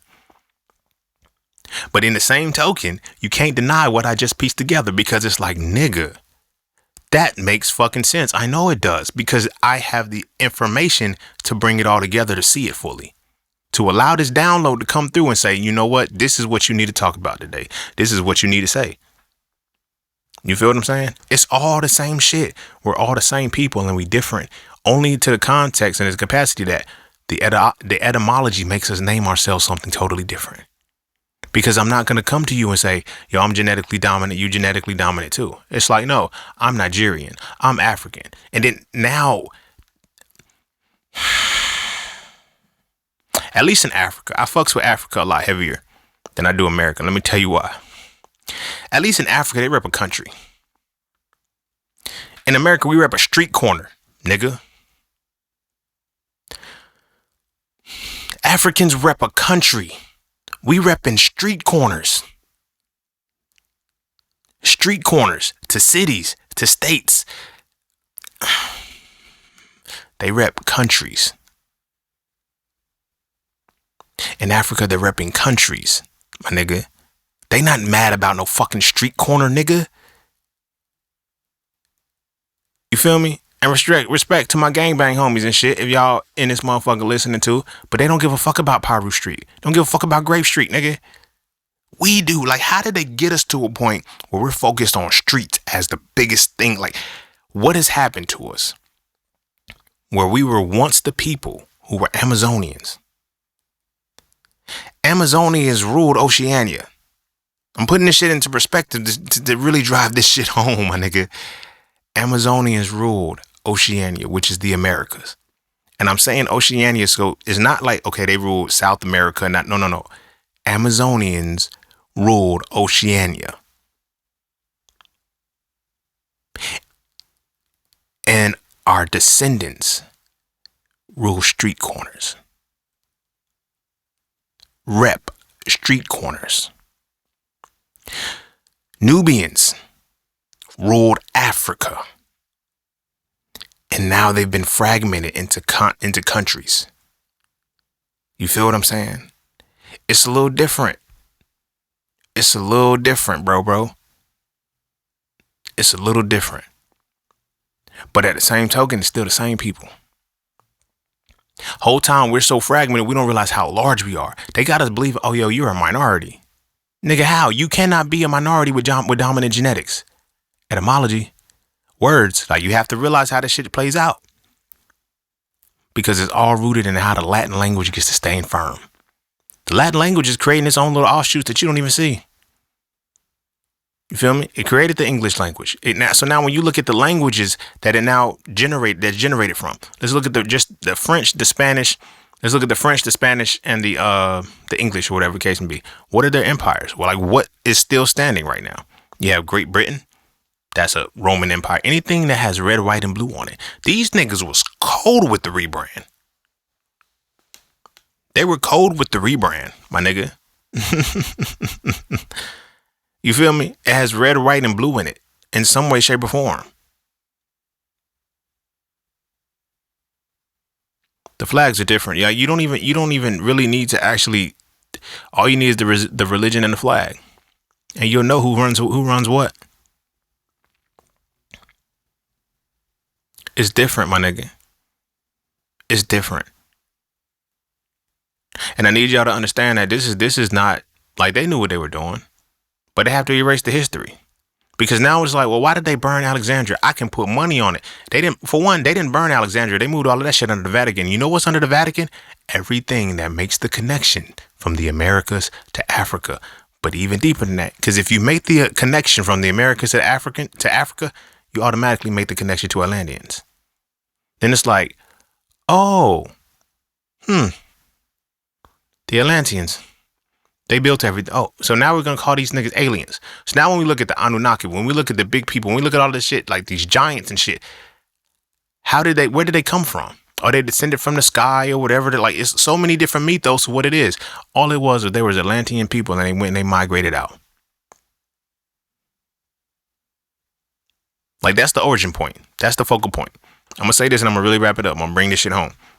When you're looking at us as melanated people, as genetically dominant people, the genetic dominance, now we're going to put it into perspective. The genetic dominance starts with Africoid genetics. The genetic recessiveness starts with Caucasoid genetics, right?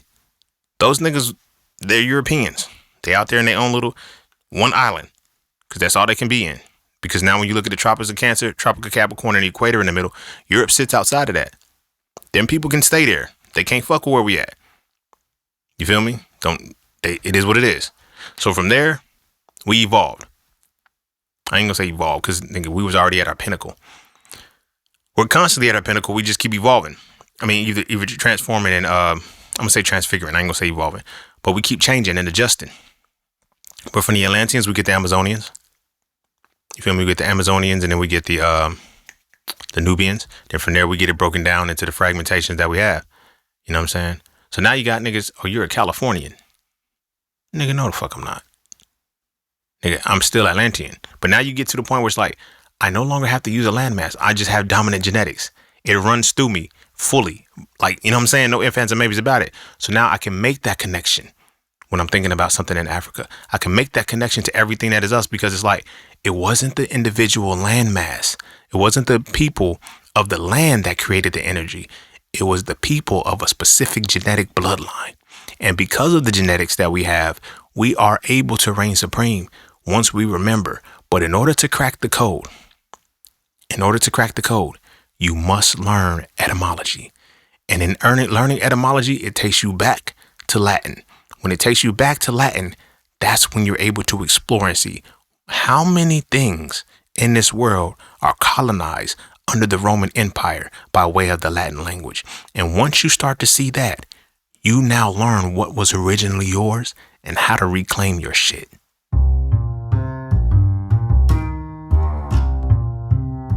And don't forget to check out Polycafe Clothing formerly Just Scenes merch. Get all of your intricate designs crafted specifically for the melanated being to develop a positive imagery within self and to have a little bit of fun in the process. From the peace, love, knowledge, and freedom to the dead horses and water designs, all of the styles are crafted for the imagery to make you feel as you're supposed to feel. Because as I always say, the best way to fit in is to stand out. And what better way to stand out than with your exclusive styles from Pala Cafe Clothing. All right. I'm going to go ahead and end it there. Y'all, I don't think y'all understand. This episode has been sitting in me for so long, and I had a blockage until I got this out. Like I never really wanted to talk about this episode because I felt like it was something that was going to be needed for a distant time, but it's not. Like, these are the times in which it's made for. You feel me?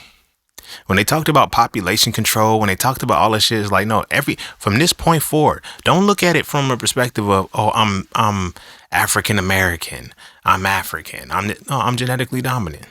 That's it. And they're recessively genetic. Don't look at it solely from genetics and science. That's it. Don't even look at it from geography or whatever the case may be. That shit, it'll confuse the fuck out of you. Look at it solely from genetics and everything makes sense. And then still understand etymology, bro. You have to, because now when somebody speaks and somebody says a certain thing, you're able to break it down. You're able to understand it. Get to the core. I promise you, yo, just start studying Latin and watch how easy it is to listen and to hear somebody speak Spanish or French. But now if you just try to learn Spanish or you just try to learn French according to the English, it's going to be difficult. But it still has the same similarities.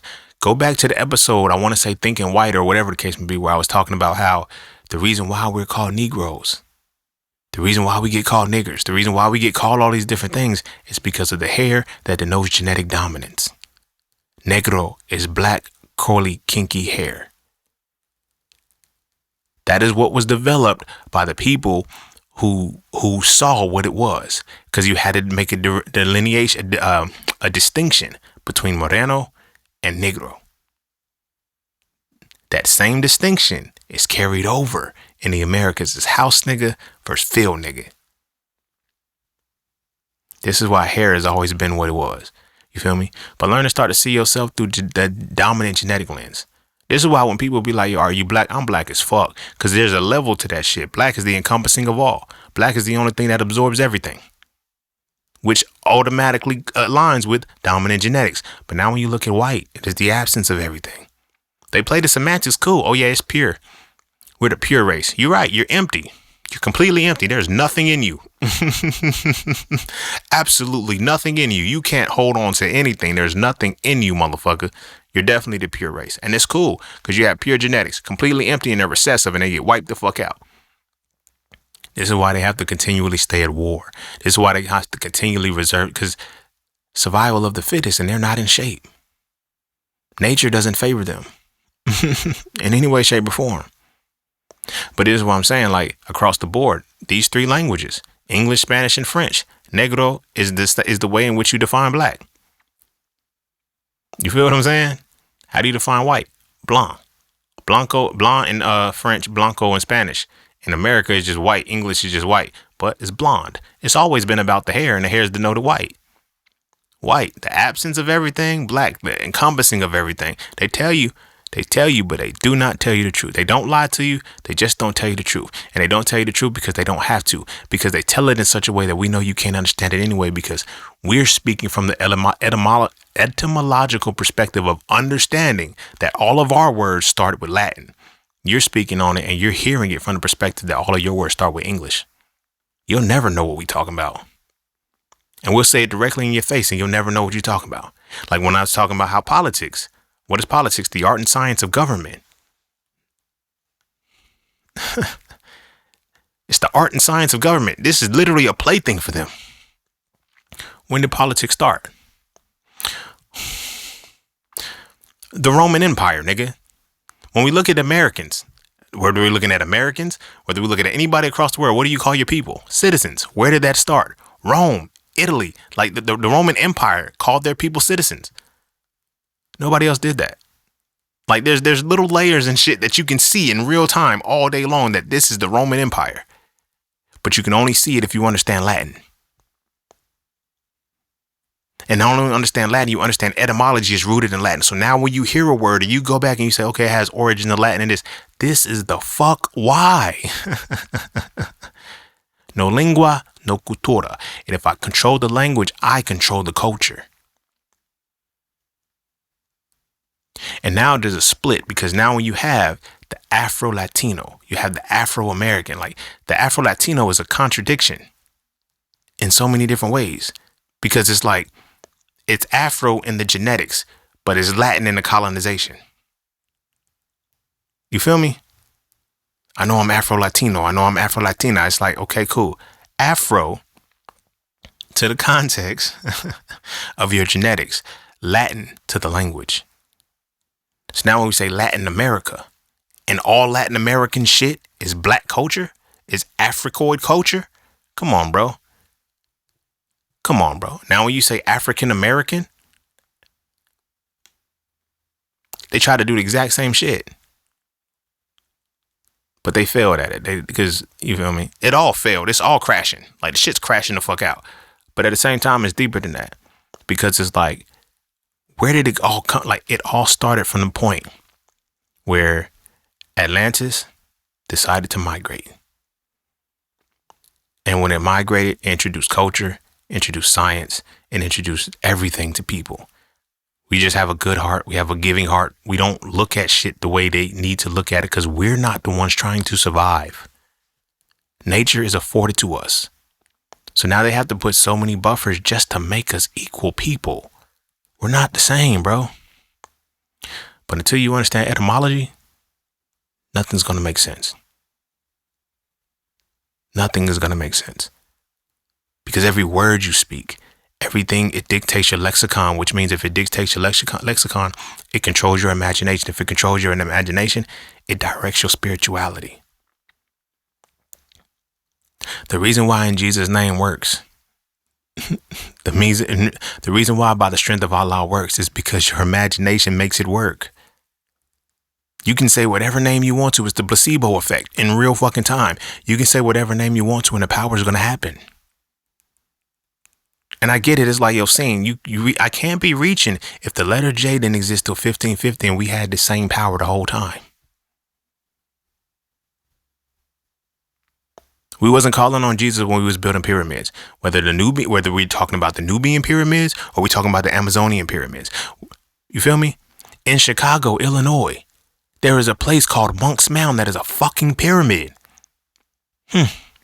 How does all of our locations get names that we didn't name? You feel me? California's different. That was named after Queen Califia. But most of the other things, nah. We shifted a whole different reality. And we don't know that it's been shifted this way. You dig what I'm saying? It's not some mystical shit that what happened in Africa is any different than what's happening in America. We just don't know that. Like, I forgot the guy's name, but he's a podcaster. He was like, I don't give a fuck about the pyramids and the Grand Canyon and how you could take from Grand Canyon or whatever case. We need to stop dismissing that shit. Because now we get into that, it's pseudo-intellectualism or anti-intellectualism. Until you see, intellectualism is not the abundance of information that you have. It's the ability to process the information that you currently take in. You feel what I'm saying? It changes shit. It literally changes shit when you realize, how the fuck did we manage to do the same shit on two different continents? Because, nigga, we're one people from one original source. An original source that they got us thinking is some fairy tale shit that never happened, but it's still in effect right now. You feel what I'm saying? Go to the West Coast and listen to the motherfuckers talk to black people. They call them mayates. Look at the actual facial features of a fucking Omniscient statue. You see what I'm saying? The shit's listed right there all the fucking time.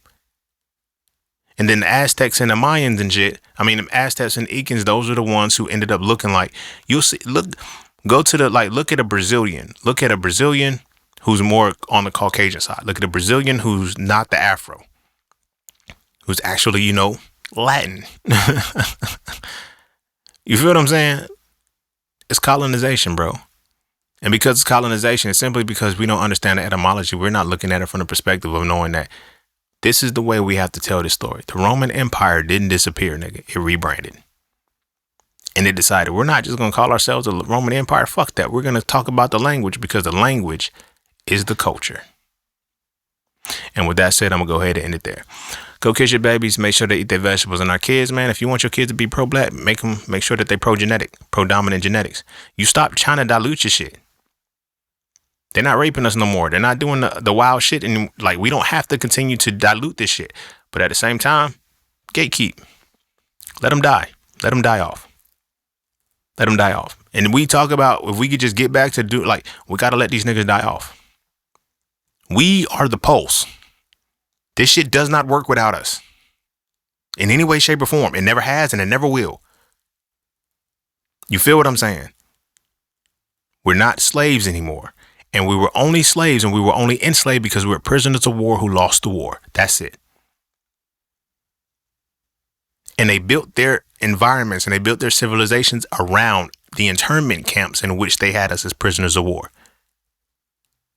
This is where you get the projects, the housing for that. Like, we're prisoners of war. If you can change your perspective in that and start viewing our history and looking at it from the lens of, oh, we're prisoners of war, it changes the entire dynamic of how you have to look at it.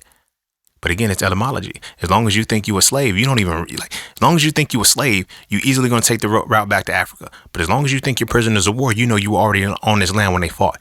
Now you're looking at something totally different when you're doing the research. All the information is there. I ain't tell you nothing that you can't go find and read. But we got to make sure our babies are programmed this way and our babies are actually learning this shit for real. We can't keep sending them to the education system because it's working. Like, we think that our kids are getting stupid or no, this is what they wanted to happen. I don't want you motherfuckers to know anything about anything because now if you are free, we die. We don't just have you. It's so many different layers that you miss the final point. Like, I used to think myself that the final shackle is religion. It's not. It's the Latin language. You can give the religion back, but as long as you still speak the Latin language without knowing you speak the Latin language, because the Latin language dictates everything from your medical science to your judicial science. The Latin language is in there. You got to be able to see it and make sure your babies can see it too. But I'm going to go ahead and end it there. Go kiss your babies. Make sure they eat their vegetables. And I'm going to see y'all all on the next one. Peace, love, knowledge, and freedom. I'm out.